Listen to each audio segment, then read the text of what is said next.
The silence in my apartment wasn't peaceful. It was heavy, suffocating, like the walls themselves were closing in on me. 3 months behind on rent, zero savings, no family, no options. I sat curled on the worn couch wrapped in my thin robe, staring blankly at the TV that hadn't worked in weeks. I didn't need it. The silence screamed louder. Then came the knock. Sharp, measured. My heart leapt into my throat. I already knew who it was. Mr. Thorne, my landlord, and the last person I wanted to see. I pulled my robe tighter around me as I made my way to the door, praying he would just leave an eviction notice and go. But when I opened it, there he was. Clean-shaven, expensive coat, expression unreadable. His gaze slowly swept over me like a scanner. I hated how his eyes lingered. How they always lingered. "Jenna," he said smoothly, no warmth in his voice. "We need to talk," I know I whispered. "I just need more time." He stepped inside without asking. My body instinctively moved back, the small space shrinking around his presence. "It's a shame," he said, glancing around the apartment. "To see someone like you struggling." I bit the inside of my cheek. He smiled, cold and calculating. "Time doesn't pay rent." "I'm trying," I said, barely holding back tears. "I picked up extra hours. I sold what I could. Please, just a little longer." He waved a hand as if brushing away my desperation. "There might be another way," he said quietly. My stomach dropped. I knew what he meant. He stepped closer. "You don't need to beg, Jenna. No one else needs to know. It can be just between us." I backed up until I hit the wall. I can't." His voice dropped to a whisper. "You can, and you will. Because you don't have a choice." I wanted to scream, to throw something, to tell him to get the hell out of my home. But I didn't. Because he was right. I had no choice. No job that paid enough. No one to call. No way out. I stared at the floor, then slowly nodded. Just once. Just enough. His smile widened, slow, smug, satisfied. He reached for the sash of my robe. "Good girl," he said softly. "I knew you were smart." He didn't rush. That's what made it worse. Mr. Thorne's movements were slow, deliberate, like a man savoring his power. He took my hand, not gently, not harshly either, and guided me through the narrow hallway toward the bedroom. The apartment suddenly felt smaller, hotter. My heartbeat pounded in my ears, part fear, part adrenaline, and something darker I didn't want to name. "Relax," he said under his breath, more command than comfort. In the bedroom, the worn mattress sagged under his weight as he sat. He loosened his tie, then reached for his belt. The soft click of the metal buckle sounded deafening. "I trust you understand what's expected," he said, voice calm, too calm. I stood frozen. My robe clutched tight around me like it could still shield me from this, whatever this was becoming. He didn't push. He just watched, waiting. I swallowed hard. It's just one night, one choice, one solution. My knees gave in before my mind did. I dropped slowly to the floor, kneeling in front of him. His breath caught, not in surprise, but satisfaction. "You're doing the right thing," he murmured, fingers brushing my hair back with the possessiveness of someone claiming a prize. His scent filled my senses, sharp, expensive cologne, and something else, something male, dominant, unapologetic. I hated it. I hated how my skin responded anyway. With trembling fingers, I reached for him, and I shut down the rest of my thoughts. I didn't let myself feel. I just did. Each movement was mechanical, careful, controlled. Until it wasn't. Until his breathing changed. Until his fingers curled tighter in my hair. Until the tension in his voice dropped an octave and he muttered, "Get on the bed." I obeyed, rising slowly, walking to the mattress like I was walking toward a sentence I'd already accepted. My robe slipped off my shoulders, landing softly on the floor. I straddled him, my knees pressing into the edge of the bed as his hands gripped my hips. His touch was firm, possessive. "You're beautiful," he whispered. Eyes locked on mine. Wasted in a place like this, I didn't respond. But my body did. Don't feel this. Don't react. Don't enjoy it. But the rhythm we fell into, the pressure, the pull, the breathless closeness burned through every wall I had left. My body, the traitor, moved to meet his. Matched him. Reacted. He noticed. Of course he noticed. "You're enjoying this," he said softly. No, I breathed too quickly. He smirked. Liar. His hands dug deeper into my skin, pushing me harder, guiding my pace. And the worst part, I didn't stop him. I didn't want to. My lips parted, my eyes squeezed shut, and I moved. Faster. Deeper. Until every rational thought unraveled. And all that remained was sensation. After it was over, the room felt too still. My breath slowed. My body, warm and buzzing minutes ago, now lay still against the sheets. I stared at the cracked ceiling, willing myself not to feel anything. Mr. Thorne shifted beneath me, exhaling a satisfied sigh. Well, he murmured, voice low and smooth again, you were full of surprises. I didn't respond. I couldn't.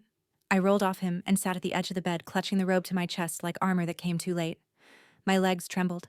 My chest rose and fell in uneven rhythm. But what scared me most was the silence inside me.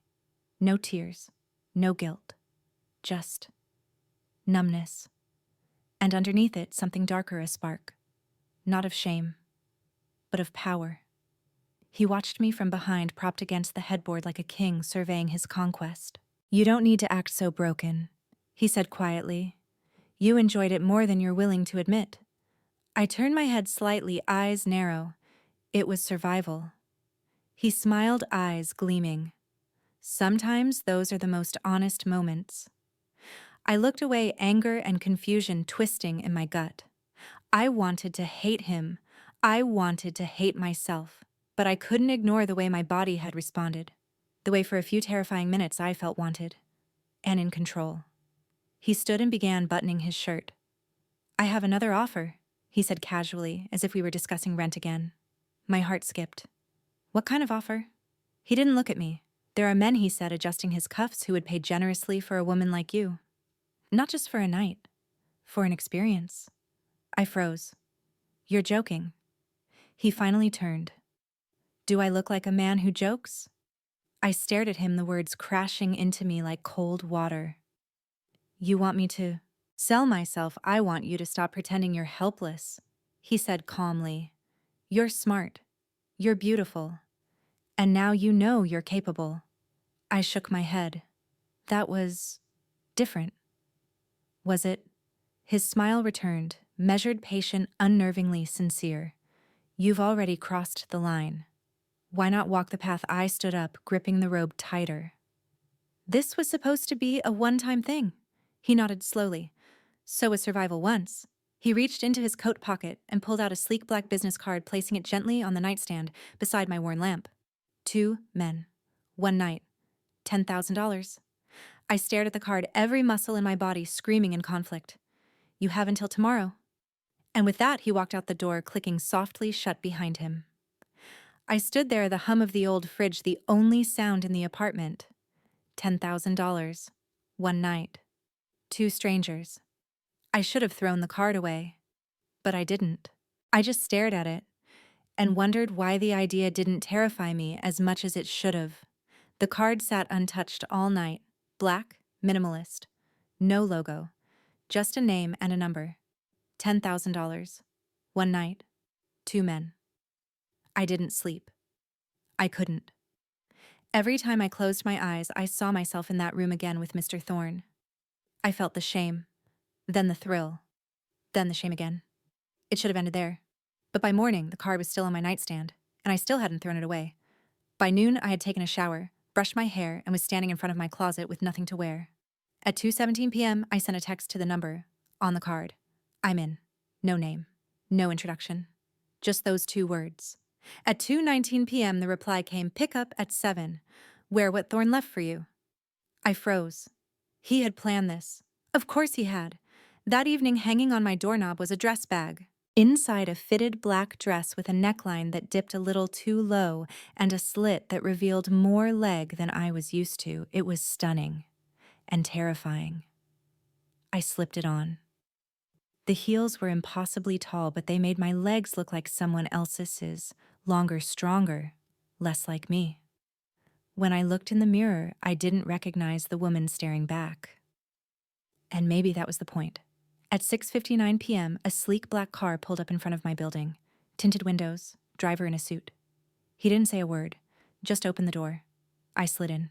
The silence was more than awkward. It was deliberate. We drove for 20 minutes, then stopped in front of a high-rise building in Midtown. The lobby was marble and glass glittering under golden light. Not a motel this time. Not shadows and whispers. This was clean. Intentional. A man in a dark gray suit greeted me at the elevator. "You must be Jenna," he said. His smile was polite. Too polite. I nodded. "No need to be nervous," he added, pressing the button for the 32nd floor. "They're expecting you." The suite was massive. Floor-to-ceiling windows overlooked the city skyline. Champagne sat chilling on ice. The air smelled faintly of cedar and expensive cologne. I walked in slowly, every step loud in my own ears. Then I saw them. 2 men. Both dressed like they belonged in some Wall Street magazine sharp suits, crisp collars, eyes that didn't flinch. They stood by the window, drinks in hand. One was broad-shouldered with a quiet intensity. The other leaner with a sharper jawline and a smirk that never quite left his face. They turned when I entered, and just like that, I was the center of their gaze. Jenna once said, voice smooth like bourbon, "We've been looking forward to meeting you." I didn't know what to say, so I nodded. One of them stepped forward and offered me a glass of champagne. I took it with shaking hands. "To new beginnings," he said. I took a sip. The bubbles danced on my tongue, and just like that, the door had opened. The first man, Daniel, set his glass down and walked toward me. His confidence wasn't arrogant. It was earned. Lived in. The kind of energy that made your skin tingle before he even touched you. He reached out, fingertips brushing my waist, anchoring me. His touch wasn't rushed. It was exploratory, like I was something rare. Behind me, the second man, Eli, stepped closer, his voice barely a whisper. "You're even more beautiful than we were told." I swallowed, pulse quickening. Was I nervous? Yes. But afraid. Not anymore. Daniel's hands slid along my hips, guiding me toward the sofa. I let him. I let all of it happen, moment by moment, my breath catching with each move. Eli circled behind me, his fingers brushing the bare skin of my back. I trembled. They didn't rush. They read me. Listened to my breath, my silence, the way my hands gripped the edge of my dress. "Take it off," Daniel said softly but firmly. I obeyed. The fabric slipped down my body like silk poured over fire. Eli exhaled behind me. Daniel's gaze didn't waver. They guided me to the couch, one in front, one behind. Heat pressed in from both sides. Hands, lips, breath, every part of them found a part of me. I was surrounded, consumed, worshipped. And I wanted it. More than I thought I would. Pleasure hit in waves, not because of what they were doing to me, but because of how I had chosen it. I was no longer surviving. I was alive. Every sound, every touch, every reaction from them fed something inside me I didn't know I needed. Daniel's voice was strained now, low and breathless. "You're incredible." Eli leaned close, his lips grazing my ear. "You were made for this." And for the first time, I believed them. When it was over, the room was quiet again, but not the same kind of quiet I'd known before. This one wasn't hollow. It was full of breath, of heat, of a woman who had crossed a line and didn't want to go back. I stood slowly, wrapping the silk robe someone had left nearby. My skin still tingled. My body still ached in the best way possible. Daniel handed me a glass of water. Eli adjusted his tie. Neither said anything about payment. They didn't have to. This wasn't a transaction anymore. It was a transformation. That night, back in my apartment, I sat on the edge of my bed, the window open, the air thick with summer heat, and something else entirely: power. I wasn't the same Jenna who had answered Mr. Thorne's knock in a frayed robe and bare feet. I wasn't a victim. Not anymore. And when my phone buzzed again with another name, another number, another offer, I didn't hesitate.